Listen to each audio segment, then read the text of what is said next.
do Partido Novo do Rio de Janeiro. Com a palavra, o deputado Fábio Tradi, do PSD. O senhor está pronto, deputado?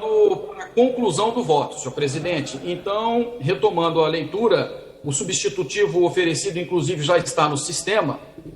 mas, retomando, portanto, aqui, o primeiro ajuste feito no parágrafo 5º do artigo 4º foi feito para atender ao Ministério da Economia, no sentido de que os encargos com os acordos celebrados ao amparo da norma terão que respeitar o teto das dotações orçamentárias previstas para o pagamento de débitos judiciais em cada exercício financeiro.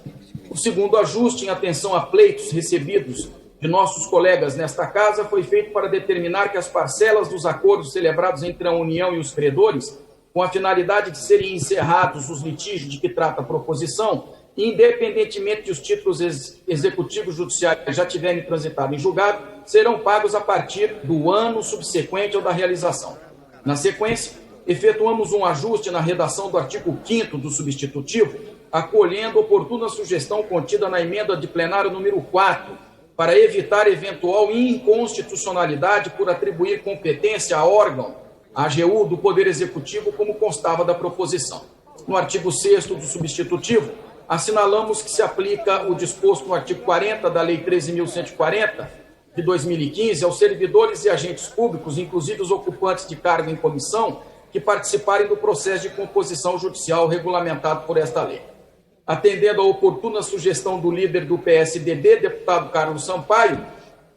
concordamos com suas ponderações em relação ao teor do artigo 7º, na versão anterior do nosso substitutivo, no sentido de restringir a aplicação dos recursos economizados em função dos acordos celebrados pela União apenas ao combate da pandemia do novo coronavírus, caso tais acordos venham a serem realizados na vigência do estado de calamidade pública, de que trata o decreto legislativo número 6 de 2020, observado o disposto no caput do artigo 3º da emenda constitucional número 106, de 7 de maio de 2020. Em verbis. Artigo 3º, desde que não impliquem despesa permanente, as proposições legislativas e os atos do Poder Executivo com o propósito exclusivo de enfrentar a calamidade e suas consequências sociais e econômicas, com vigência e efeitos restritos à sua duração, ficam dispensados da observância das limitações legais quanto à criação, à expansão ou ao aperfeiçoamento de ação governamental que acarrete aumento de despesa e a concessão ou ampliação de incentivo ou benefício de natureza tributária, da qual decorra renúncia de receita.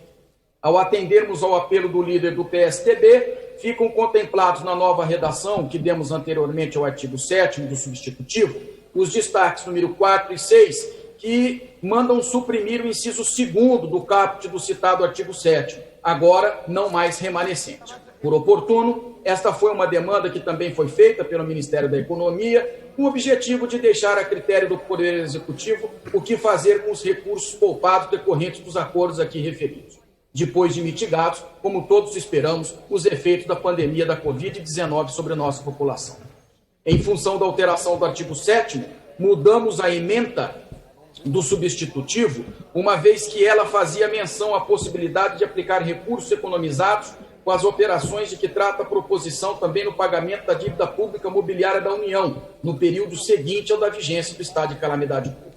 Acolhemos a emenda de plenário número 12, na redação que demos ao artigo 8º, para permitir que os acordos a que se refere o substitutivo possam ser estendidos também aos precatórios cuja origem tenha sido demanda judicial, que teve por objeto os repasses da União ao Fundeb, a que se referia a Lei 9.424, de 24 de dezembro de 96, atendendo assim a um justo pleito de governadores dos estados do Nordeste. A título de conclusão, estamos acolhendo a presente matéria pela Comissão de Finanças e Tributação, na forma do substitutivo, sobre o qual discorremos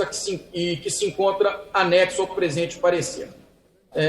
O exame de mérito de constitucionalidade na Comissão de Constituição, Justiça e Cidadania. Sob o prisma preliminar da constitucionalidade, não se verifica vício de origem na proposição, já que a matéria nele irregulada não se encontra arrolada dentre as competências privativas do Presidente da República, arroladas nos artigos 61 e 84 da Carta Magna. Quanto à espécie normativa utilizada, verifica-se acertada a escolha da veiculação da matéria por projeto de lei ordinária, uma vez que não há nele conteúdo expressamente reservado pela Constituição à lei complementar. O PL harmoniza-se com o ordenamento jurídico vigente, não se vislumbrando qualquer impedimento à sua aprovação. Quanto à técnica legislativa, a observância das normas constantes da Lei Complementar número 95 de 1990.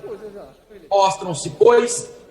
atendidos requisitos de constitucionalidade, juridicidade, inclusive quanto à técnica legislativa e regimentalidade. Em relação ao mérito, já destacamos a oportunidade da matéria, observando sua aderência ao princípio da razoabilidade e o respeito ao princípio do contraditório, garantindo às partes litigantes o devido processo legal. Conclusão do nosso voto. Diante de todo o exposto,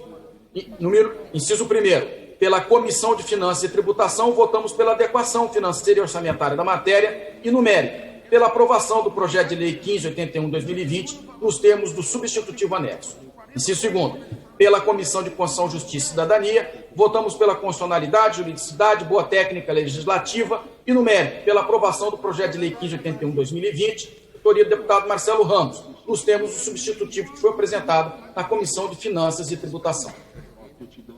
Eu voto, senhor presidente.